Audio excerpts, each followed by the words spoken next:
কবিতা পাঠের সময় কবি আলোক সরকারের কবিতা পাঠ। প্রথম কবিতার নাম নির্দেশ। এটা যে তোমার বাড়ি তা আমার জানা, তুমি কিছুই জানো না। আমি এখানে এসেছি, আজকের আকাশ নীল, এখন শরৎকাল। দরজা জানলা বন্ধ, কোথাও শব্দ নেই, লোকজনের আনাগোনা। এই তো আমার নির্দেশ দেখছি, তোমার বাগান শিউলি ছড়ানো মাটি, মাধবীলতা উঠেছে ছুঁয়েছে ছাদের কার্নিশ, জবাগুলোর লাল।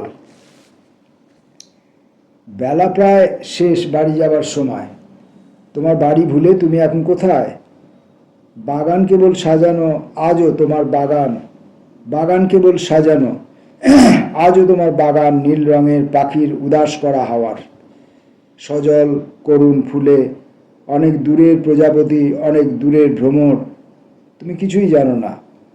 এই তো আমার নির্দেশ দেখছি, তোমার গোপন অশ্রুময় নির্মাণ।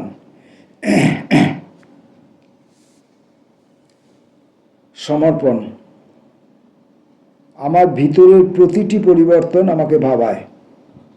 আমি টের পাই অলক্ষ্য ভাঙাচোরা, অলক্ষ্য নির্মাণ প্রতি মুহূর্তের। আমার ভিতর অনলস রূপান্তর। কে তুমি কর্মময়? তুমি আমার সখা, আমার ঈশ্বর। প্রিয়তম ফুল, শীতল সংবেদ, বসন্ত বেলার ধুলোরা মাঠ মলিন অপরিচিত। এইসব স্বাভাবিক আমার আলস্য, আমার ভীতি। প্রতিটি ভালোবাসা বিবশ অভ্যাস, প্রতিটি সংগ্রহ নিরুত্তাপ নির্বাচন।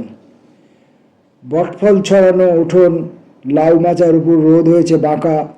প্রথম যৌবনের কৃষ্ণচূড়া গাছ, খরস্রোত নদী, তাৎপর্যহীন আনন্দ বেদনাহীন।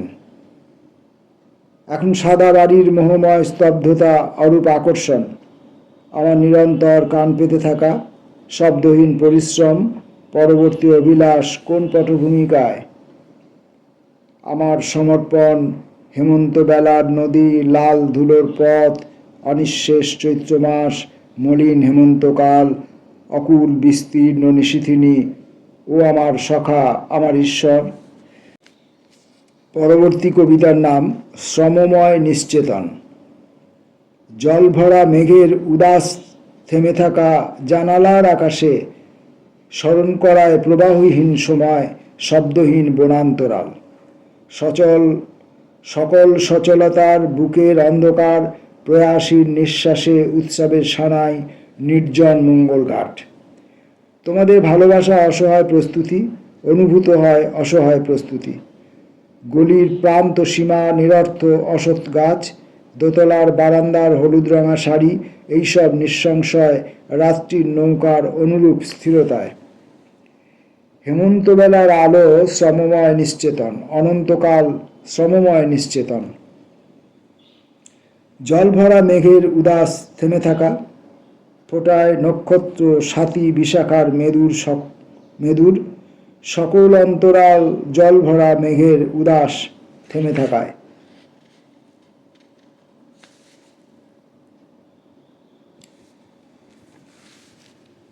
পরের কবিতা পথ।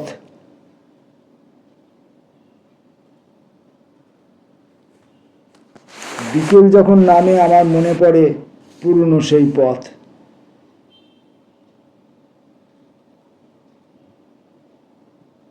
আলো হয়েছে অনেক, পাখি ডাকছে অনেক, আর আমার চলে যাওয়া দুই পাশের বাড়ির মধ্যে, দুই পাশের গাছের মধ্যে যেন অনেক দূরে বাঁশি বাজছে নীরব ফুল ছাড়ানো অভিষেক। এইরকম মেদুর বিকেল যখন নামে আজও আমায় ভাবায় কেবল একটি পথ, ধুলো ওড়ানো, একা, আর আমার চলে যাওয়া দুই পাশের বাড়ির মধ্যে, দুই পাশের গাছের মধ্যে ভয় মাখানো নির্জন কিছুই নেই দেখা।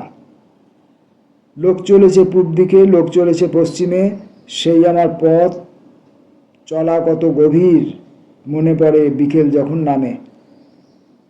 কেবল আমার পথ চলা, কেবল সেই পথ, পুরনো সেই পথ বিকেল যখন নামে আজও আমায় ভাবায়। মলিন আলোর সুদূরিমা, করুণ আলোর সুদূরিমা রাঙায় সেই শপথ। বাঁশবনের শেষে হঠাৎ আলোর দিঘি, বাঁশি বাজানো নীরব এপার থেকে ওপার বিকেল যখন নামে।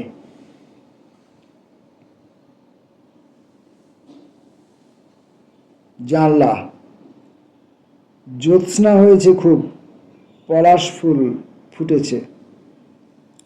তোমার ঘরের মধ্যে তোমার জানলার পাশে দাঁড়িয়ে সব দেখা, অতিরিক্ত মনোনিবেশ। মাঠের মধ্যে হাওয়া যেন এগিয়ে আসে, কালো পাথর পাহাড়। এই আমার আবেশ, এই আমার প্রাণনা। সাদা পাখায় ভেসেছে শব্দহীন পেঁচা, অনাসক্ত নিরুদ্দেশ। তোমার ঘরের মধ্যে তুমি কোথাও নেই। তোমার ঘরের মধ্যে তুমি কতদিন নেই? কেবল তোমার জানলা, তোমার জানলার পাশে দাঁড়িয়ে সব দেখা, অতিরিক্ত মনোনিবেশ। এই তোমার অন্তরাল দ্যুতিময় নিঃশ্বাসে দেখায় তোমার বাড়ি কত গভীর, গোপন, জ্যোৎস্নাময় নির্জনে কাঁপে তোমার আবেশ। আলোক সরকারের কবিতা পাঠে আজকের মতো শেষ কবিতাটি নিভৃতি। তোমার বাড়ির ভিতরে যাওয়ার আগে আমার প্রথম ভাবনা আমার গলার স্বর, আমার উচ্চারণ পদ্ধতি। আর সবই তো ঠিক আছে, চুল রয়েছে আঁচড়ানো, জামা রয়েছে টান টান। কেবল আমার ভয় তোমার শুনতে না পাওয়া। বলার রয়েছে অনেক ছাদের কার্নিশে বটগাছের চারা, উঠোনের মাটির নিচে একটা ভাঙা বাঁশি। হাওয়া যখন দিল উঠল ঘরের পর্দা, ঘরের সাদা দেয়ালে ত্রস্ত দুটো হরিণ, ভীষণ তাদের দ্রুততা।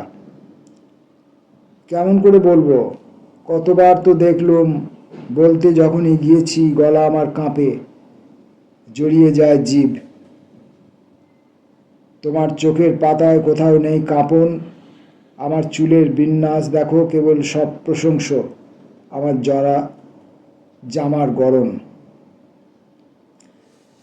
আলোক সরকারেরই কবিতা পড়ি, অলোক রঞ্জনেরই কবিতা পড়ি, তারাপদ রায়ের কবিতা পড়ি, সুভাষ মুখোপাধ্যায়ের কবিতা পড়ি, শক্তি চট্টোপাধ্যায়ের কবিতা পড়ি, যারই কবিতা পড়ি না কেন, জীবনানন্দের কবিতা পড়ি, যারই কবিতা পড়ি না কেন,